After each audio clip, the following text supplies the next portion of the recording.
And I think that's a really big question that actually has to be resolved in this space, because we do a lot of legislative work, and a lot of that legislative work is actually very radical. In fact, I'm sure MK will talk about VAWA in a minute too, but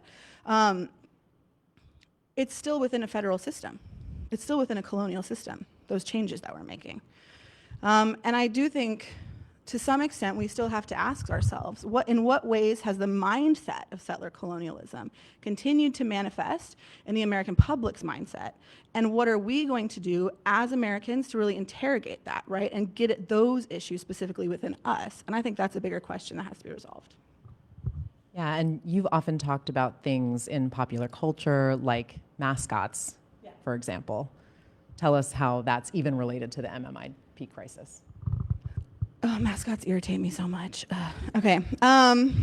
Yes. All right. So we'll have to do a debrief MK, after. you can probably add to this. I'm trying to make this conversational too, but MK can probably add to this as well, and so can Heather. But mascot, I mean, the literal word means pet, right? And why is it that only Native people are mascots?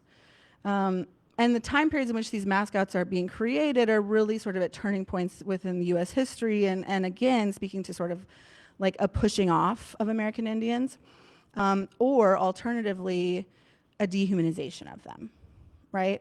You can either look at if you're looking at us through mascot imagery, you are either placing us squarely in the past, like you're fixing us there. We're not here in the present, so it's okay to do these things, right? You're stereotyping. You're saying, oh, well, you're a brave, or you're a fighter, or you're a warrior, you're a chief, or whatever people say for excuses around that. But it really gets to this idea of you're not here anymore, so you don't have a say. And it's totally fine for us to parrot you, to play Indian. And I actually encourage everybody, if you haven't read it, there's a book by, I think, Philip Deloria called Playing Indian, where he talks about playing Indian is actually an ongoing act of genocide itself as well. And so these little things that we think about, like dehumanization, right, or propaganda even, which I kind of consider mascot imagery to be, what is that saying about ongoing genocide in the US? Right? We don't see this in other places where they've experienced genocide, where we make mascots out of the people that were killed. I don't think that we do, at least, if somebody could point me to an example. But we don't do that. So why do we do it here? Why is that the way of honoring people, right? If you ask Native people what you can do to honor them, there are so many other ways in which to go about good allyship that doesn't involve caricature and racial trope. So, yes. We'll definitely get to the ally and kinship issues in the minutes to come, but I first want to ask Caroline a follow-up question. So I want to talk a little bit about the specific risks to Native women and other persons who are becoming part of these statistics. What are some of those risks that we're seeing in patterns, and then also some of the consequences, so that we can get an idea of really the gravity of the issue of the MMIP crisis? I mean, so the consequence is death. I mean, I don't know how else to put it. That's the consequence. It's death. It's loss of a very valued person to a community. It's loss of a family member. It's loss of a daughter, a sister, a mother, right? It's loss. That's the consequence. So we just start off right there. But what are the risks? So when I think about MMIW, I think about it in terms of intervention, response, right, and prevention, okay? And so when I think about intervention, I'm talking specifically about the time period maybe in which somebody is reported missing. We have like a limited amount of time, right, in which you could maybe locate them and do something that might increase their safety, okay? Response is this person is presumed missing, or we've found them deceased, right? And now there has to be a criminal justice response, which is usually the way the Western world likes to orient things, and we have to respond accordingly there.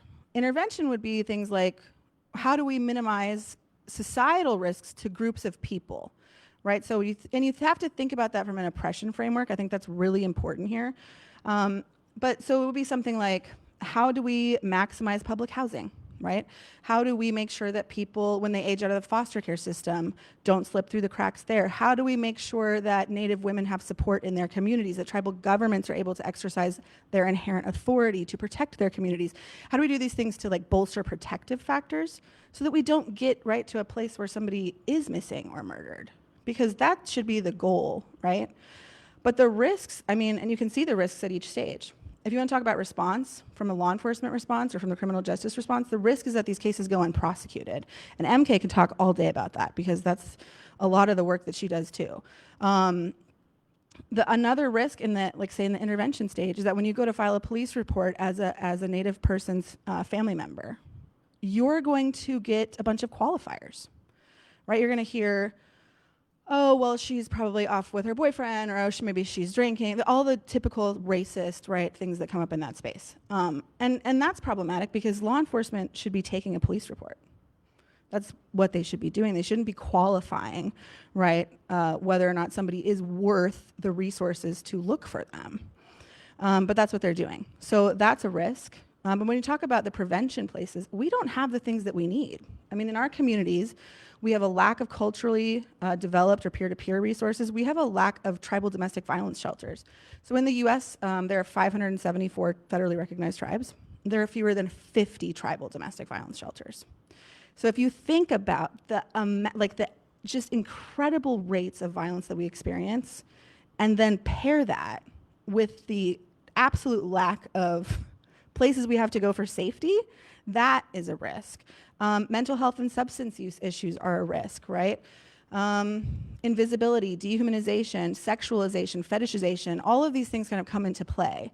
But I think one of the biggest risks is that we think about tribal governments, right? We being America, not we being myself as a Native person, but as not being able to exercise authority in the way that Western society wants us to. That itself is inherently racist. Tribes are fully capable of protecting due process rights. We do it all the time. I do it as a judge. We are fully capable of keeping our people safe. We know how to keep our people safe. And so the idea that we don't know how to do it, right, that's oppressive. So those are the things I would say. I don't know if you want to add to that. Heather, MK, I keep looking at MK even though if I look behind me, she doesn't see me like that. I have questions for MK. Alrighty. I did want to get to the mental health issue, and I wanted to talk also about intergenerational and historical trauma. And I wanted Heather maybe to add some insight into this issue because I've heard you talk very eloquently about the issue of historical trauma and how that affects Native peoples in relation to this crisis. I don't know if I'll be so eloquent now. Okay, so historical trauma is trauma that is carried down from generation to generation. There have been actual scientific studies done on not just indigenous peoples, but also those who were Holocaust survivors. There's something that changes within us in our DNA, and it's passed down.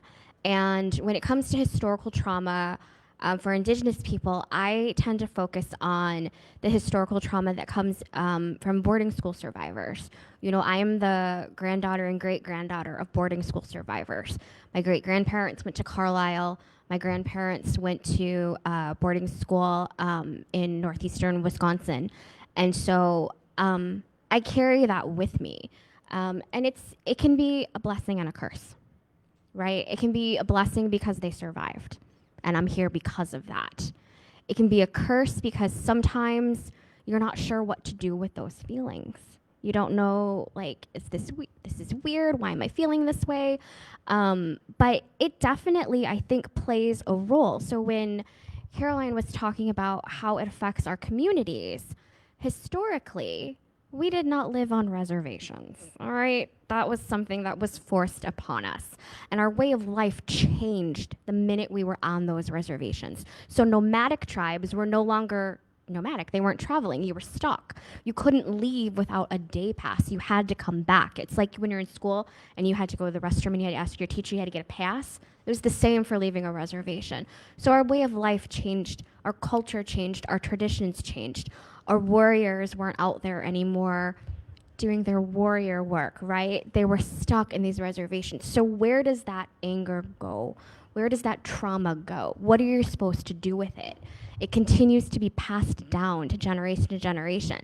We do have the ability to break that cycle. But in order to break that cycle, we have to understand it.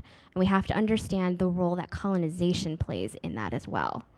So, yeah, it's difficult. And specifically for those who are at risk or vulnerable to MMIP crisis, violence and discrimination. How does intergenerational trauma manifest in individuals? Well, I think it speaks to what Caroline said earlier about how black and brown bodies are looked at as easily invadable, right? So you carry that with you. You look, I mean, I myself have personally thought of myself as not worthy, unlovable. We're getting real deep here, you guys. I'm in therapy, it's fine. So, if you've had those thoughts. So if you carry those thoughts with you, then why are you important? Why should you be protected?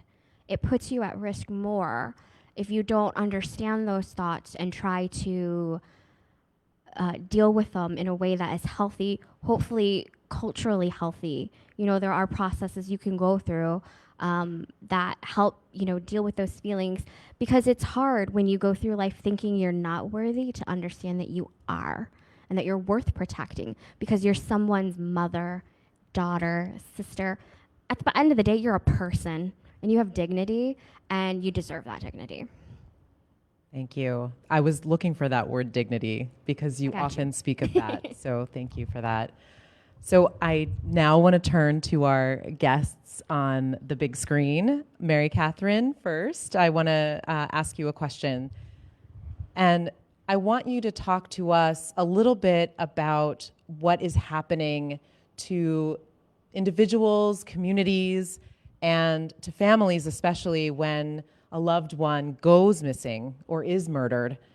What does the process of justice and accountability, or lack thereof, actually look like? Great. Well, thank you all so much for allowing me to be here tonight. It's really a pleasure, and I apologize that I can't be there in person, but it's so nice to see you all, and Gloria, to see you again. I'm going to answer that question in a second, but I just want to say that while we were sitting here, I got an email invitation to the White House on Wednesday for the signing of the Violence Against Women Act, and I just want us all to recognize that this is a really historic moment that we're living in right now. This Wednesday, the President of the United States is going to sign into law an act that will restore tribal criminal jurisdiction over non-Indian crimes of stranger sexual assault, which is not something tribes have had criminal jurisdiction over since 1978, human trafficking, child abuse, assault on our law enforcement who protect our women and children. And so it's really, really a historic time to see the United States taking these steps to restore what has historically been taken away. And there's just really no question that when President Biden signs this into law, this will go a long ways towards addressing the MMIP crisis. It won't be a complete or full solution, and it certainly isn't a full Oliphant fix, but it is a major, major step forward, one that for many of us here on this panel tonight, we've been working on for the last 4 years and all the generations before us. So it's really, really, I think, just absolutely monumental. I think we all thought it would, well, it was a hard fight. I don't know. I think we thought we'd still be fighting right now. But instead, we have a little chance to celebrate and then a lot of work to do, because there's a lot of work to implement this. But, what can families expect? Well, unfortunately, again, this law will make a difference. But for the most part, tribal nations do not have criminal jurisdiction over non-Indians when they come onto tribal lands and murder Native women or children. Now, if they are in a domestic relationship, then that's domestic violence, and the tribe will have criminal jurisdiction over that under the restored jurisdiction from VAWA 2013. But aside from that, many of the homicides of our Native people, brothers, sisters, two-spirit relatives, are usually outside, not always. In fact, we have a high rate of homicide within intimate partner relationships as well. But for those homicides outside of that, there's no tribal jurisdiction if it's perpetrated by a non-Indian. And the U.S. Department of Justice has produced statistics showing that the majority of Native people who have been victimized by violent crime have been victimized by non-Indian perpetrators. So we know the prevalence of non-Indian crime is high. And so this jurisdictional gap is very much a problem. I think, what does it mean for our family members? Well, it means that in most instances, when they're living within their own home on their reservation, if they have a loved one who's been murdered, they're looking to the FBI to investigate, because the FBI is the only law enforcement agency with actual criminal jurisdiction, again, because of the decision in Oliphant that I just mentioned, and that was mentioned earlier. What happens when you call the FBI? If you are a Native person calling the FBI, they most likely will not talk to you. If they do engage, they are probably going to say something that's patronizing and dehumanizing in a moment in your life when you are suffering one of the greatest losses you will ever suffer. I have tried to contact the FBI on behalf of the families that I represent, and I will tell you that they have been abusive and rude to me, and thank God I'm not the family member, but I think they would say the same things to my family members that I represent.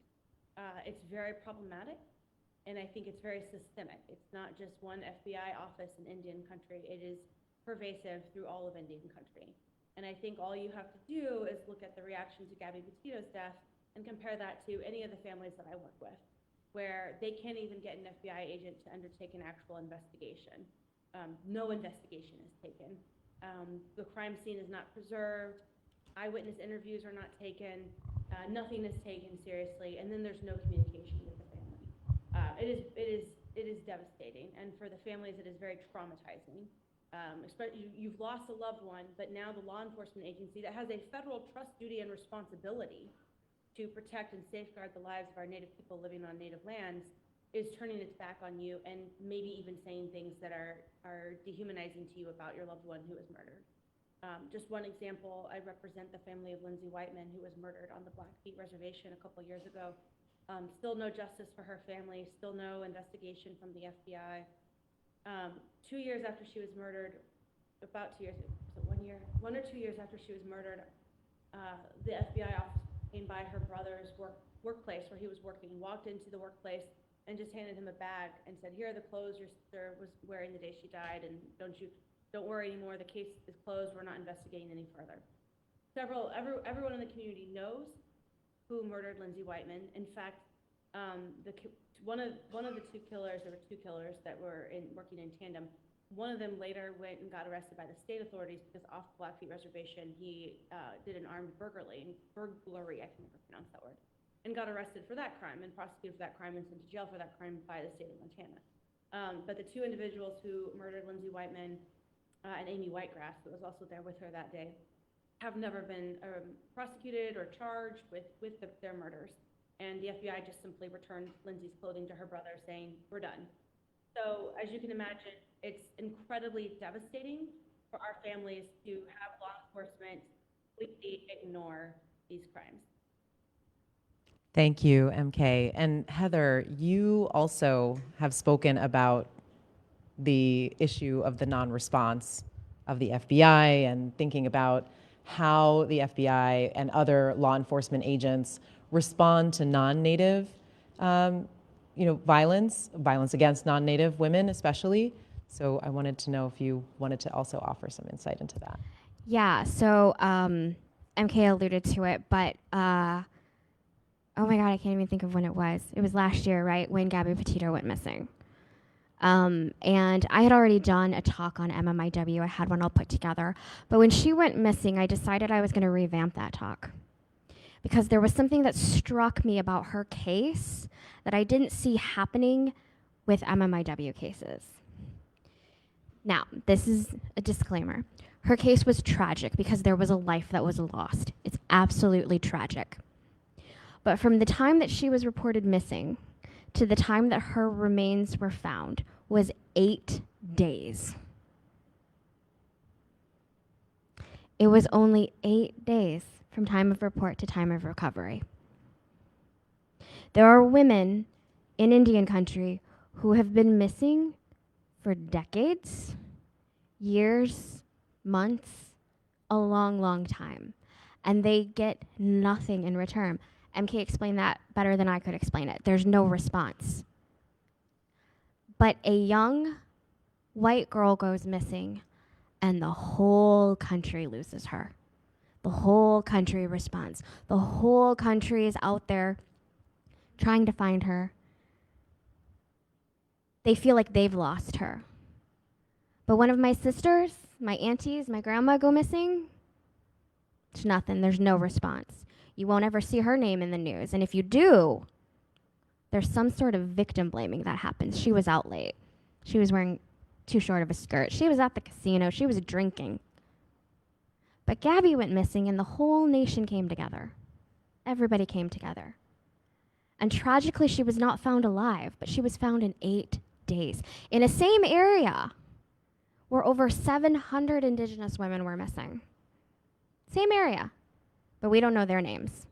They're nameless in this.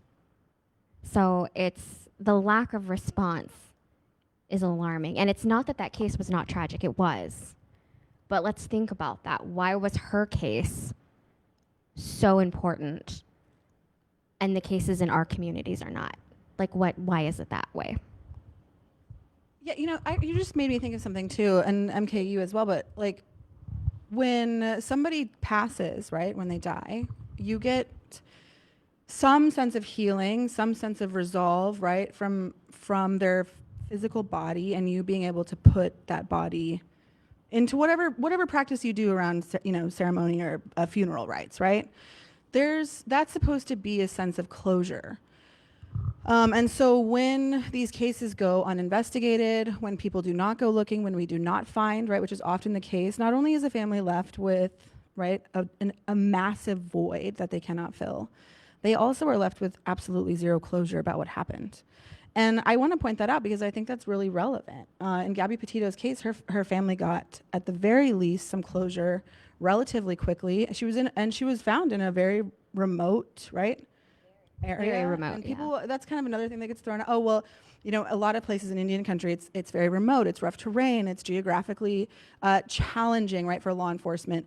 Maybe we only have 2 tribal police officers who have to cover the area of Rhode Island. But in her case, like all of a sudden, all of these agencies figured out very quickly how to work together. They figured out very quickly, right, how to locate at the very least. And that brought her family a sense of peace. A lot of families in our communities don't have that peace, and they don't get that closure from being able to put somebody into the ground or from being able to just be reunited. It's the same thing with the boarding school issue. I mean, there's a connection there too, thinking about all of the children that we're finding in mass graves. That's not just going to be in Canada, that's very much going to be also in the United States. And I heard what you were saying. I wanted to give you a little rub when you were talking about, because my grandfather was also a boarding school survivor, as was his mother, as was her mother, and her sisters. And that's a painful thing to talk about. But I get to talk about it because my grandfather came home. A lot of our children are in mass graves in these institutions all across the United States that have yet to be repatriated back to their communities.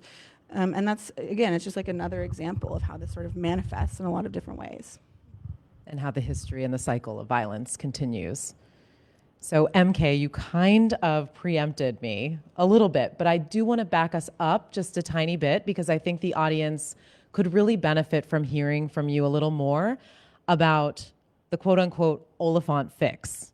So what exactly does that mean? What is the relationship between MMIP and the Supreme Court's decision in Oliphant, which now is still law of the land, but maybe now is much less a piece of this issue and problem now that VAWA has passed? So maybe you can talk about that case, what that means for Indian country, and then what exactly VAWA, you talked a little bit about the specifics of who it now protects, but maybe who it still doesn't protect. Sure. So, I think until Oliphant is fully reversed, whether that is legislatively or through the Supreme Court's decision to reverse itself, Native people will continue to be victimized at higher rates than any other population. And why is that? Well, it's just common sense. If the sovereign government closest to a person cannot protect that person is extremely vulnerable. Imagine if the Supreme Court issued a decision saying, you know what, Kansas, we don't think you should be able to criminally prosecute anyone who comes into your land but is a citizen of a separate state. So if a citizen of Nebraska comes into Kansas because you don't let them vote in your elections, you can't prosecute them when they commit crimes on your land. That sounds outrageous to most of us, and I think we would say, that's crazy. That means that like Ted Bundy's killing spree you could have totally gotten away with it because Colorado couldn't have prosecuted him, or Florida because he wasn't citizens of those states when he murdered those women there. We would never allow for that, but we've allowed the Supreme Court to say that to tribes, that you, tribes, cannot prosecute people who aren't citizens of your nations when they come onto your land and kill and rape and murder your women. And so until we change that whole apparatus, right, there's always going to be a walking bullseye on our Native women, children, and relatives. And so we have to address Oliphant. The VAWA that President Biden will sign into law on Wednesday goes a long ways towards addressing that. It's an amazing accomplishment. It doesn't get us all the way. And I apologize, my dog is now barking in the background. So of course, he's decided that now is when he needs to come inside the house. You know, I think what else do we have to do?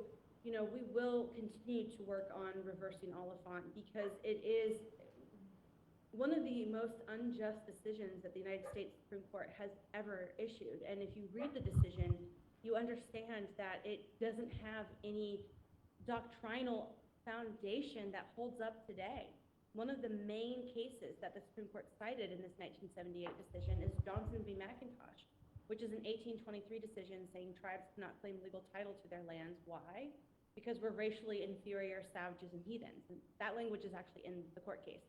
Case has never been overturned. In fact, was cited by Chief Justice Rehnquist in Oliphant in 1978. And so Oliphant just has to go. It needs to go. And I think we're seeing that Congress is working on chipping away at it. And I think that once we have fully chipped away at it, you ask what's left. Well, for instance, homicide still, right, is not in VAWA 2022. It's not in VAWA 2013. So non-Indians can still walk onto tribal lands and commit homicide so long as it's outside the context of an intimate partner relationship. So it can't be domestic violence, and that will still remain a crime that tribal nations cannot prosecute when perpetrated by non-Indians. And so I just like to give that example because I think if you told, you know, people living in Texas that their own state government can't protect them if someone from Oklahoma comes into their home and murders them, they would lose their minds. That would just drive people crazy. Thanks, MK. I want to remind everyone here in the audience, and I think on Zoom as well, that you can write down questions and hand them in to, have them asked by me during the Q&A portion of the event. So before I do open it up, I want to bring Gloria into the conversation as well. So we do talk a lot about allies. Well, our working group has changed that term to kin and kinship ties, and thinking about how we can be better kin because it has a connotation of caring that we really need to have in our community to address this issue and crisis in all of its facets. And so I want to ask you, Gloria, if you can talk to us about our societal responsibility in not only perpetuating this violence, but also our power and our privilege to prevent such crises from further devastating Native communities across the country. I want to know how you became involved in this activist arena on these issues, and can you give all of us who are kin, who want to see an end to this crisis of MMIP, ways in which we can positively contribute to solutions? Thank you. I think we can get involved and impassioned in all kinds of ways. I mean, for instance, maybe 30 or 40 years ago, I was coming home from the airport and there was a big graffiti above the highway that somebody had got up there and painted, and it said, "Wheels over Indian Trail." All right. That, was one of the beginnings for me, because I'm sorry to say my college education did not include this, of what I think of as vertical history. I think it's quite intimate to say, okay, what was the beginning of human history and the length of human history that I have not been taught, and it is on the land where I am standing. It tells you how incomplete our education is. It does have an intimacy. There is nothing like storytelling to learn this. Our brains, the human brain, is organized on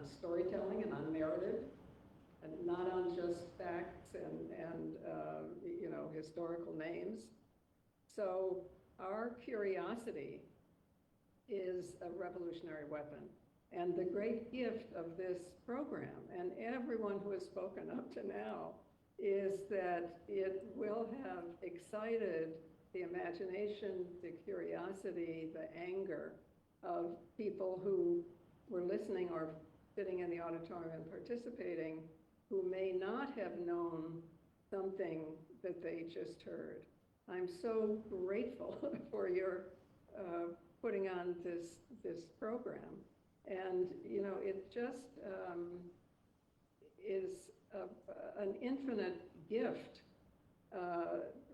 to all of us to make the past visible so that we as individuals, whoever we are, whatever our race or class or gender, whatever it is, so we too are visible.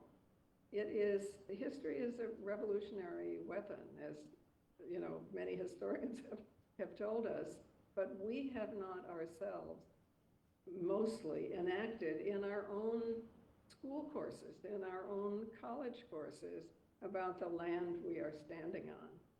So I hope that,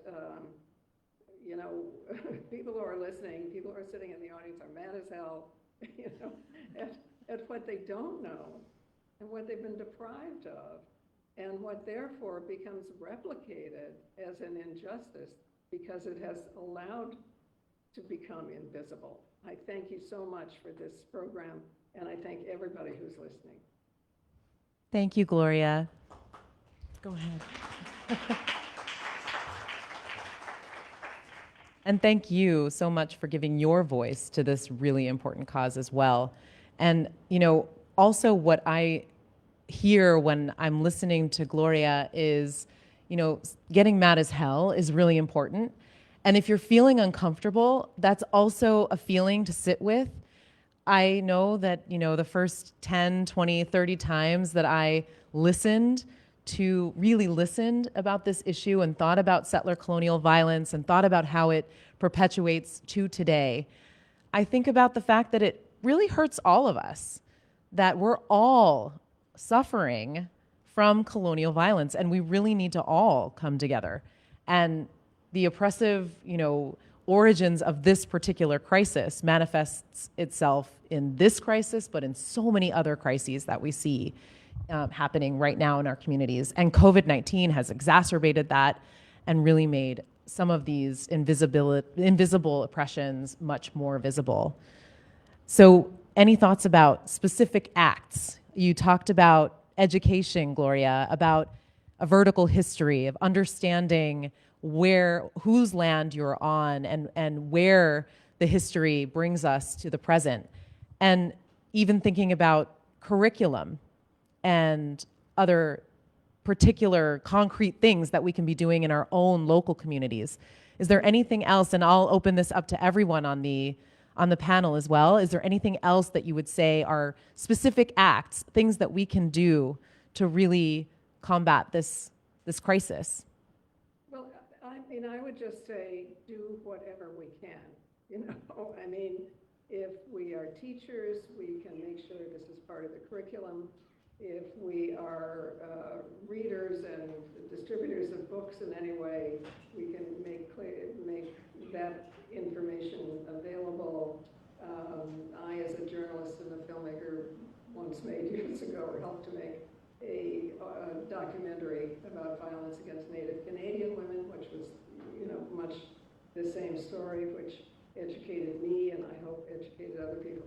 The important thing is to make it part of our everyday, daily life possibilities, activism, and consciousness. MK, thoughts?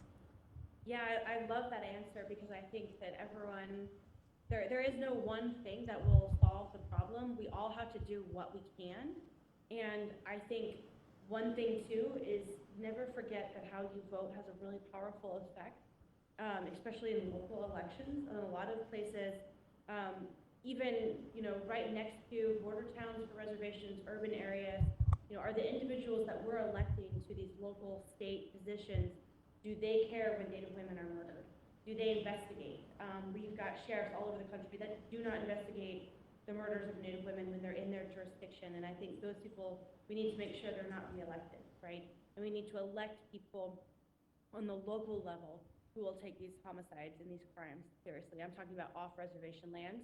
And in terms of on-reservation lands, you know, I think we've got to find a way, and I don't know what the real solution is to this, we've got to find a way to hold the FBI accountable.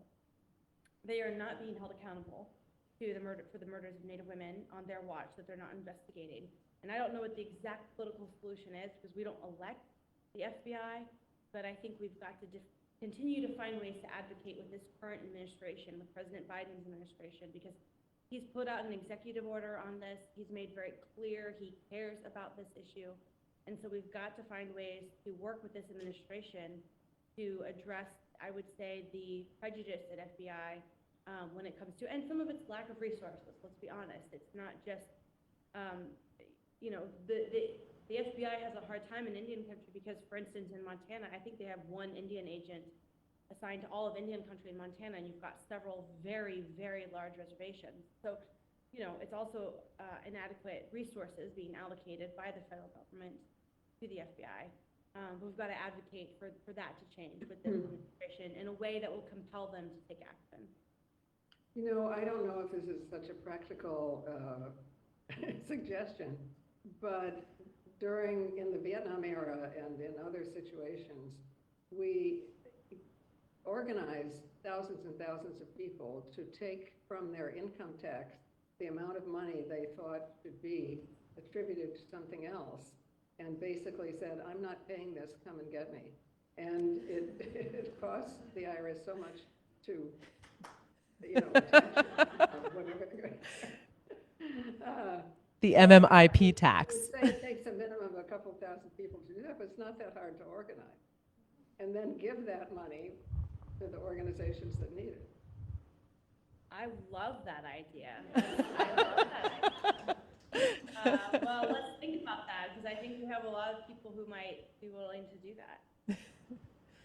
Yes, and I have some students who have energy to organize around that. So what about Heather, Caroline, thoughts about action? I'll go first. You know, I am a historian. I am an educator. I am all about learning. And one thing that I think that we need to do, and it's a big debate here in this country right now, is speak truth to our history. We don't do it, right? I say speak truth to our history. Some people call it critical race theory. It's the same thing. But truth to history kind of, like, people go, oh, what is that? And I'm like, duh. It's what everyone's debating about. It's important. I don't think we do that. We don't like to look at the dark. We don't like to look at the bad and the ugly. We don't like to, you know, accept the fact that we're a country that was born on genocide, that was then later built on the backs of enslaved people. We don't like to talk about that because it's icky, okay? And people don't like to talk about things that are icky. We don't like to talk about the fact that in the Declaration of Independence, which I do think was a really good breakup letter, refers to us as merciless Indian savages, right? We don't talk about that. We don't talk about Washington's policies or Jefferson's policies or any of those policies because they're the founding fathers of this great country. But we need to. We need to realize that they are flawed people who did extraordinary things, but they were flawed. We have to speak truth to history. We have to talk about the genocide. We have to talk about slavery, Reconstruction, Jim Crow, all of that stuff in order for us to be able to move forward and to stop making these same damn mistakes over and over and over again. I am so tired of turning on the news and seeing something that I saw happen in my history book because we didn't learn from it the first time. So education to me is so key. Being open to that education, reading, watching documentaries, and then telling somebody about them. Because that is how the word will spread. Because clearly we're not doing it. but shout out to all you teachers because you're doing an amazing job with like little to no resources. But I get that your hands are tied because people don't want to learn that truth. So that education, that would be my solution. So one thing I would say, so I co-sign all of that, like everything that everybody has said. I also really love to swivel in this chair. First thing, survivors and their families need flexible funding. So this is not like I'm not calling on like specific legislation for this. I'm just saying directly, right, that there's a lot of amazing grassroots organizations. Their primary function is to get cash into the hands of the people that need it. And the beautiful thing about that funding is it's unrestricted. So if a survivor needs it for her first or last month's rent, that's fine. There's no conditions on it.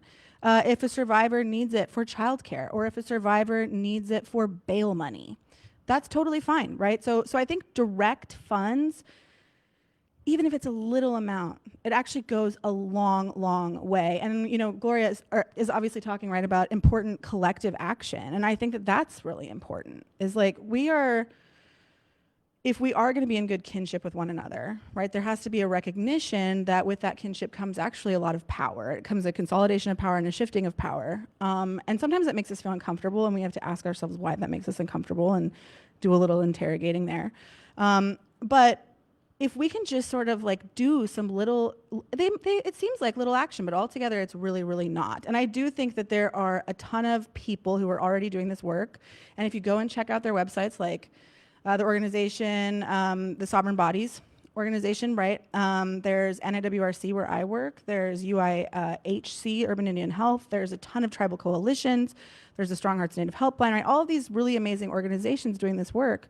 Just learn about them, reach out to them, see how you can support them. I also am a firm believer that everybody has a gift, and that's part of our teachings. So your gift might be that you are just really good at sending the doodle poll, and nobody is good at sending the doodle poll. So that is actually, right, like a huge thing that you can do to support people. Your gift might be that you're a lawyer, right? Great. Figure out how you can do direct action there. Your gift might be that you're in the media. Your gift might be that you are a singer or a poet or an artist, right? But you have something to bring to the movement too. And I think finding out what that is and making sure that you're contributing it in a respectful, helpful, useful way is another action that you can do. Thank you. Okay, so I have some questions from the audience, and so I want to ask these questions. And Joel, wherever you are, just cut me off when we have no more time.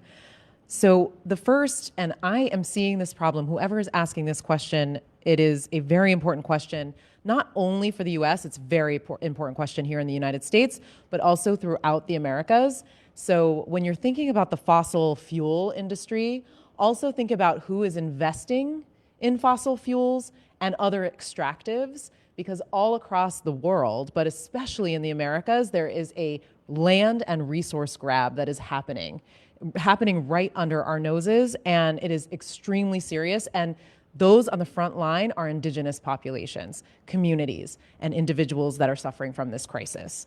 So the question is about discussing how the fossil fuel industry is literally paying for law enforcement. So through security, I'm assuming, to protect their infrastructure, so their equipment and other things that they need protection from who knows what, how that contributes to the lack of investigation of the MMIP crisis.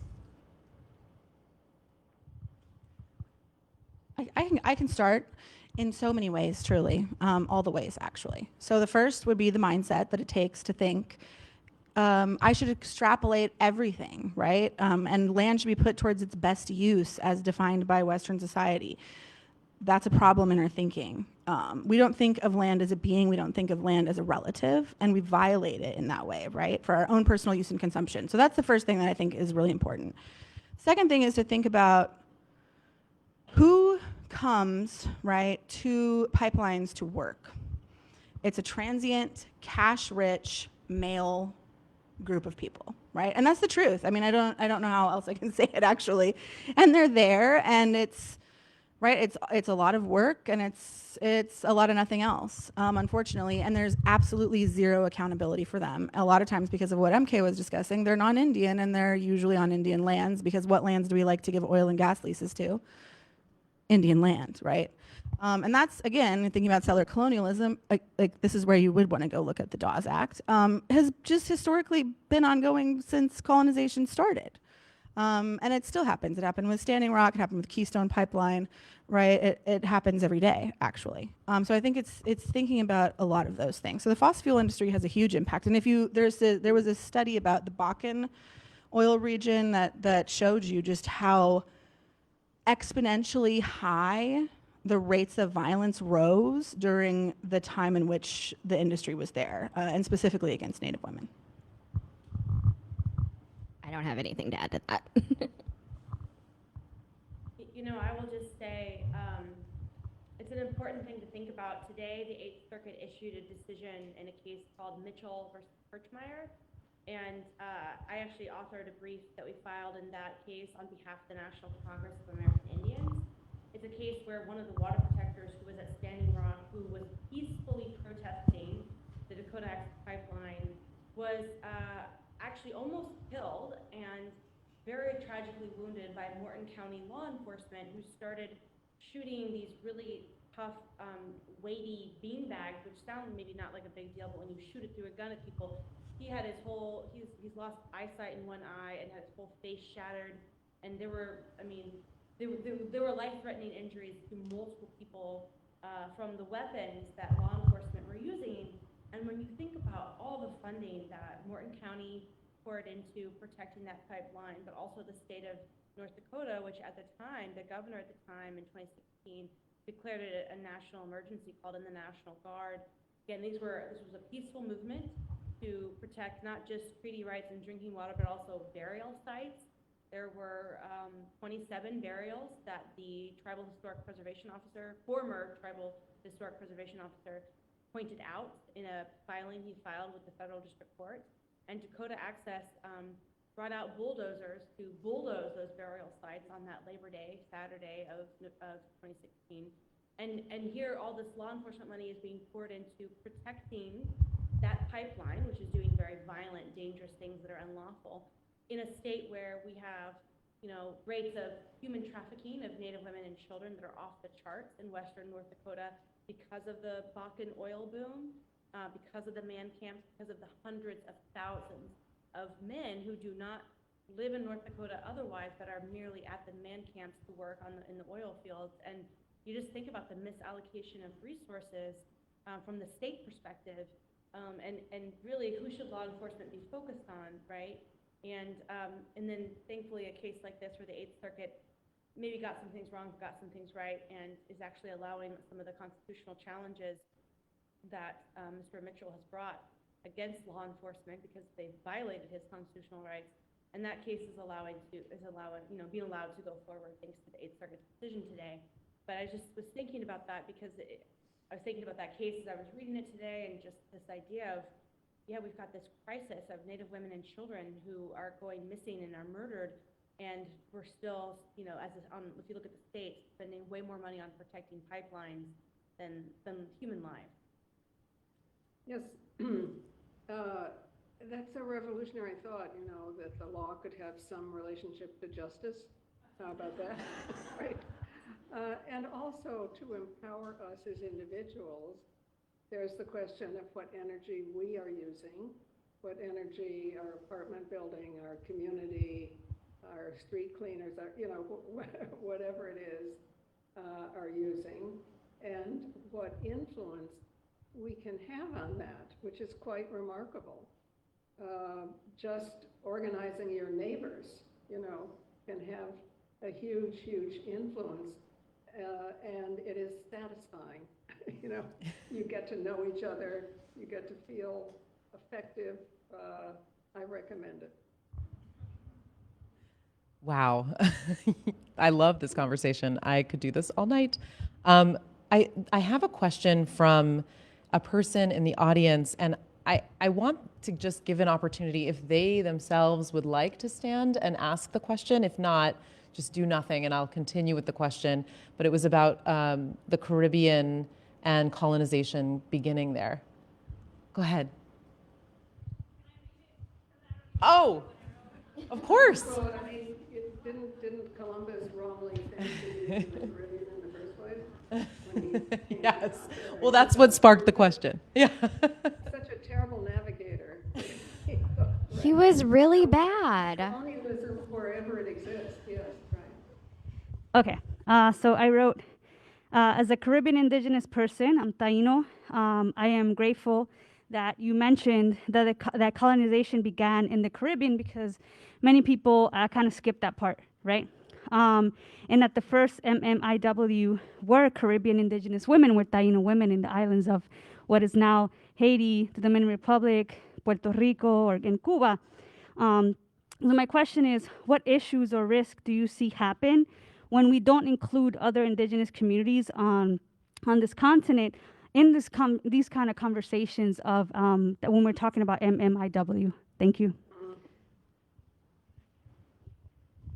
Well, I mean, I think there's nothing that stops us from including indigenous people everywhere. I mean, the southern tip of India, Kerala, is the oldest, still the most well-educated to this day. You know, I mean, whatever continent we look at, it's important to include the earliest and indigenous organizations, civilizations that, for the most part, are still there.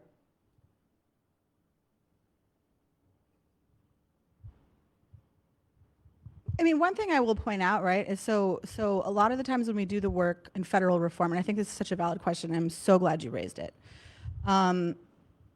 is that we work from a sovereignty framework, right?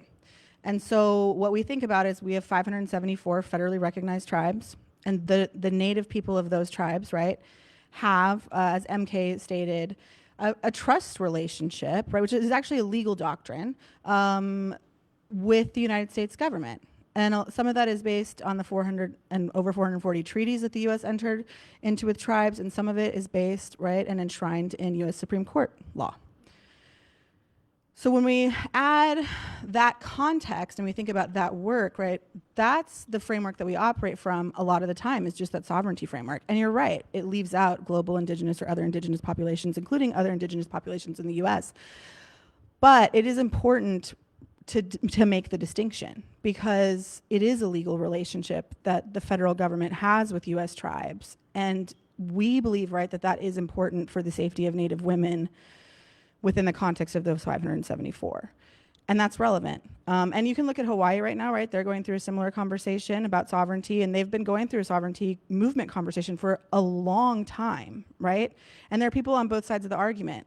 There are Native Hawaiians who will say, we do want to enjoy, I'm putting that's not the word I would use, but we want to have the alleged relationship the tribes have with the federal government and be considered in that way, in that legal way. And then there's another group that says, we just want you to leave. Like, this is actually factually ours, right? We didn't become a state until the 1950s, right? Hawaii didn't. And we want you to go. And I would imagine if you talk to people in Puerto Rico, maybe some Taino people too, right? They might have a similar conversation. So it's also thinking about movement building and where people are in the space with movement building, because sometimes, right, people don't want to have that relationship with the federal government. So I do think it's relevant. But in terms of talking about MMIW just sort of on a global issue, I think it's important to remember that. I mean, you're right. Columbus actually didn't set foot in what was the lower 48. He was never here. And it's interesting that we kind of, he's been glorified in a way for, as everybody mentioned, his really bad navigation skills. And also for the fact that he was a genocidal maniac. I mean, it's not even that he, right, just wasn't ever here and we like to enjoy this myth about him being here. It's that he chopped off people's hands and feet for not bringing him the gold that he thought was in Puerto Rico, right? He was a violent colonizer. And yet, he's just memorialized, right? Pretty much everywhere we go. So yeah, I hope that answered it. Yeah. Oh, go ahead. Oh, no, Go ahead. go ahead. No. Okay. I was just going to say, too, I can't stand him. He's my nemesis. So I concur with everything that was said. But also, I think it's important to include it on that global context because we don't want to contribute to the erasure that has already been part of us. So it's so important to talk about it on that global level. And honestly, what is the fascination with Columbus? Can someone tell me? Because I don't know what it is. I don't get it. Like, I don't get it. Oh my God, he was so bad. That was all. Do we have time for another question? One more question? Okay. All right. So the last question is, well, first, the participant said to thank you so much for being here and sharing with us.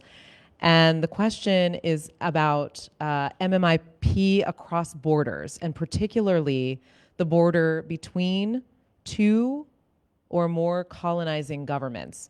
So many immigrants are arriving at borders and they're displaced and dispossessed indigenous people in addition to being migrants.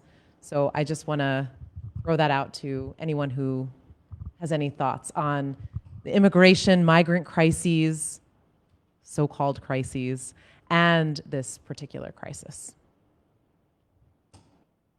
Well, I don't feel expert enough to address the crises. Other people will do that. But I just want to address the advantages and what we're missing by not connecting our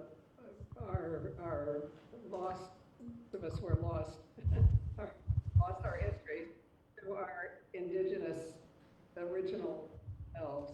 I remember sitting with women in the Kalahari Desert who showed me plants they used for fertility, for incredibly sophisticated and important healing knowledge that we are missing because of not having these connections.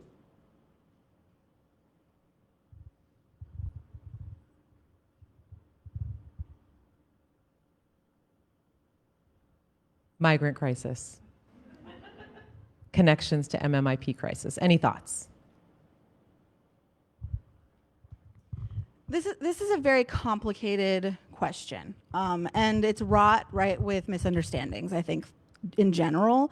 So I want to just throw that out as a giant disclaimer, and I know that's not a good CYA, but what I think is really relevant is your point about erasure.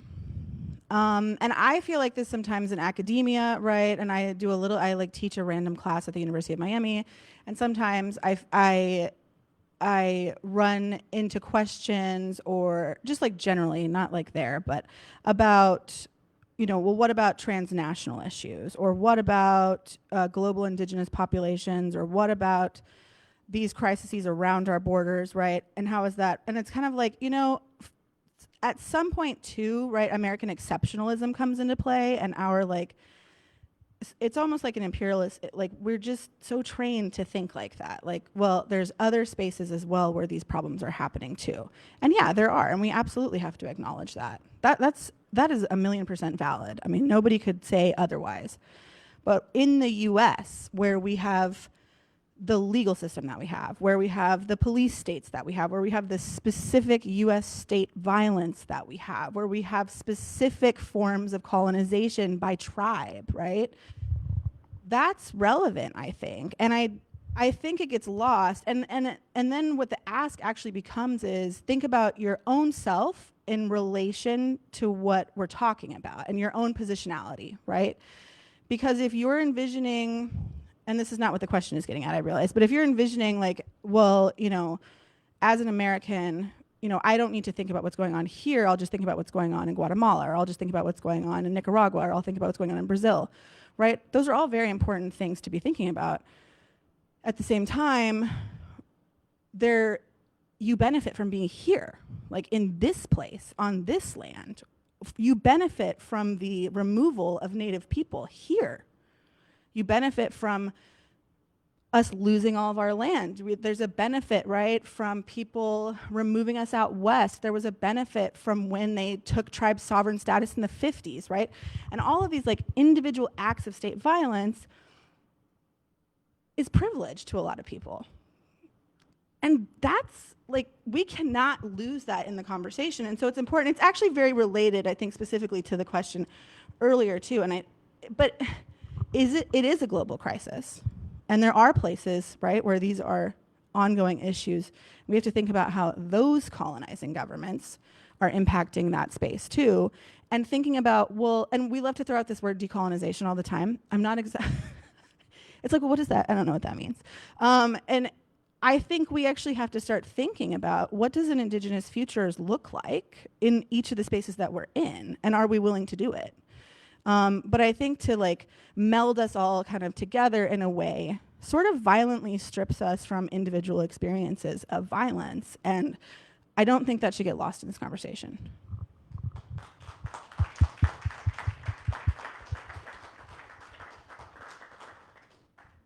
I got Wanna add nothing. anything? No, you did it. It was good. Should I do my interpretive dance? I'm kidding. Yes. I do Let's not. all do one. Everybody stand. No, just kidding. Any other questions from our audience members? There are some questions. Okay. Can we directly ask folks? Okay. Yes. Oh, I'm so glad that you asked and that you noticed. You know? There is. Yeah, MMIW, for the movement, the color it's just the symbolization of the movement, basically. So like even domestic violence awareness, right, we have purple, boarding schools is orange in September, and then MMIW has been red. And the National Day of Awareness is May 5th, just so that you all know too. I think right back in the middle.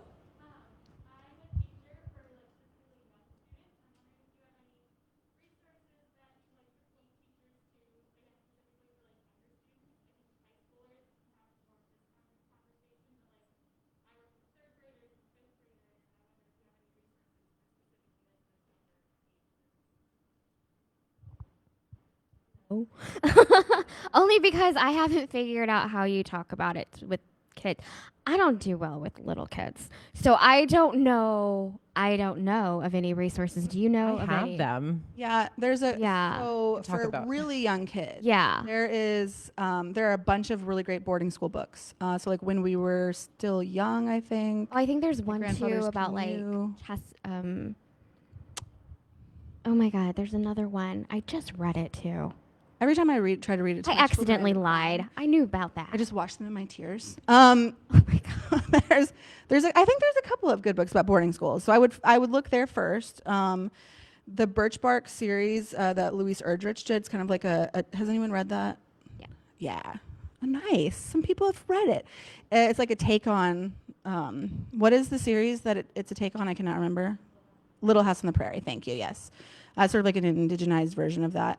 Illuminative, I think, has really good We resources have some for good youth. recommendations out there. There's good like people have been making during the pandemic a bunch of coloring books for kids that I think are relatively educational. But yeah, that's a really good question. The age group is hard. Yeah. I think it's always a good lesson. I know I'm talking a lot. I'm sorry. I think it's always a good lesson to say, whose land are we on, right? And then just do a little exploring. Right? Whose land? What are the important places in our community that maybe honor Native people? What can we learn from those spaces? What do Native people from the land that we exist on say, right, about themselves? What do other people say about them? You can kind of do like some comparing between different age groups. And I love creation stories.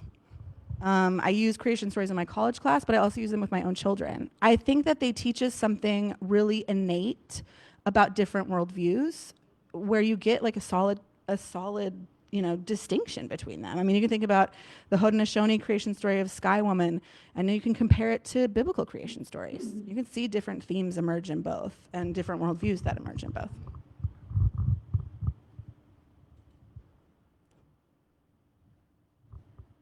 And I mean, I have a 6 and a 9-year-old at home, and I think one of the most important things is not necessarily to keep them or shield them from the real relevant history that we all need to be learning, but that also affects the present day. And, around Thanksgiving or Indigenous Peoples Day, I won't even say the name that we call it right now.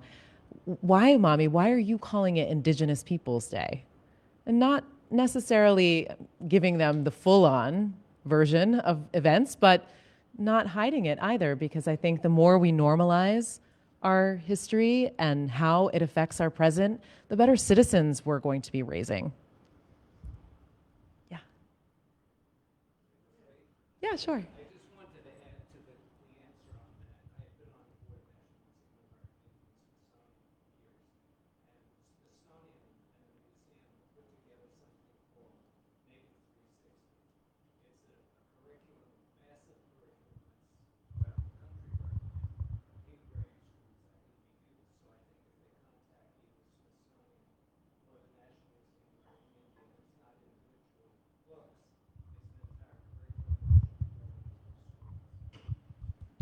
That's Native 360, you said? Native Knowledge 360.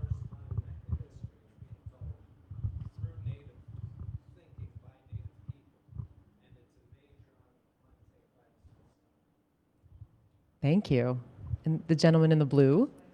I just want to invite everyone to a powwow that we're having at Riverside Church this Sunday at 1 p.m. There's an organizing justice group amongst us. We're trying to follow the history and leadership of the Lenape Center. Thunderbird dancers are performing. So that's this Sunday at 1 p.m. at Riverside Church. Take the number 1 train to 116th Street, walk 4 blocks, and look for a couple hundred foot steep. So everyone's going. You know, thank you so much, because I thought that that was Joel's card that he accidentally gave me, and that he had made this announcement before I came onto the stage. So I'm glad that you did that. In the black.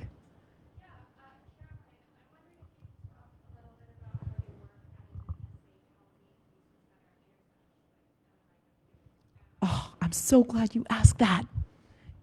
Yes, thank you. So, housing to me is one of the best places to put our energy in terms of prevention. When people are safely housed, right, they're much less vulnerable to these types of issues. And that's just true across the board, not even just for Indigenous people, right? I mean, most of our communities right now are experiencing an absolute crisis around homelessness.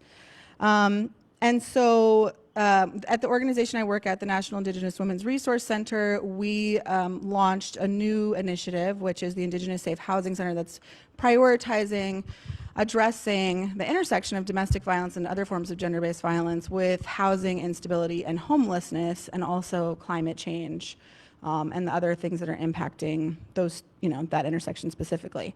How do I think that it interacts with the MMIP issue? I really just think that when we do not feel like people belong, which is what we say when we say somebody doesn't deserve housing, right?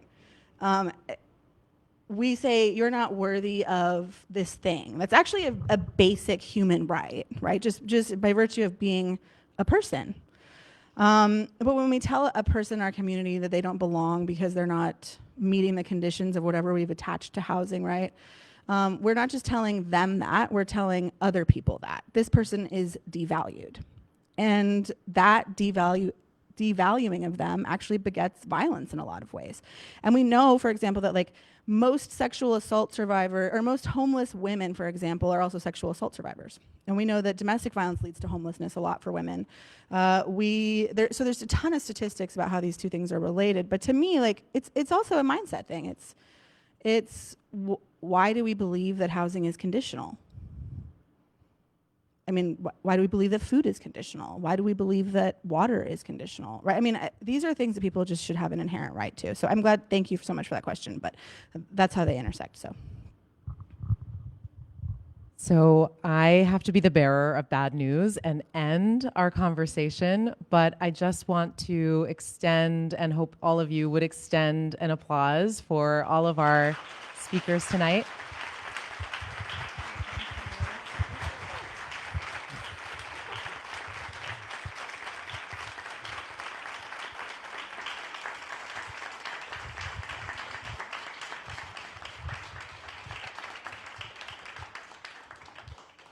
That was great, you guys. You haven't been getting out like I haven't been getting out, I can tell.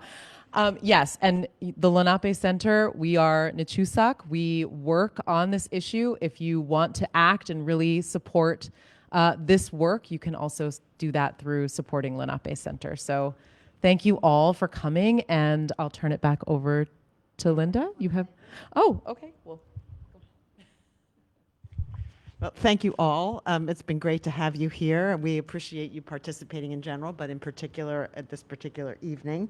And I think everyone found it fascinating, and we're thrilled to see so many people here and so deeply interested in the work that you're doing. So many thanks.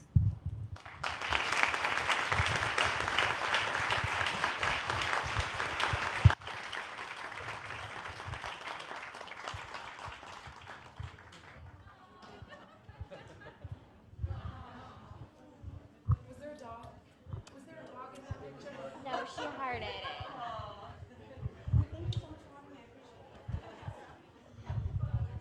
Yeah. I honestly thought I was going to swivel out of this chair at one point. Fabulous. Wait,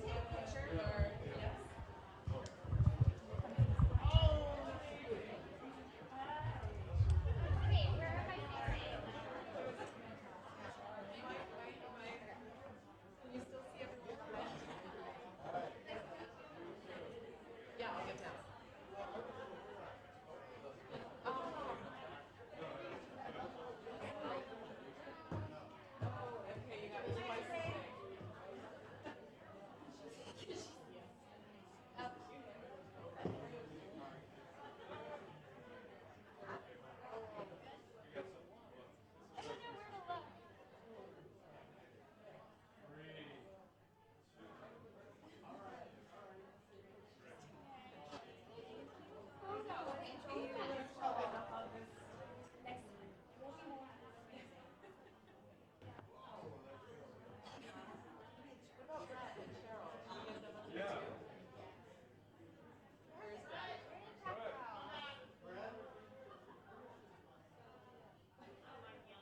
mean, you can see anyone who stands behind me.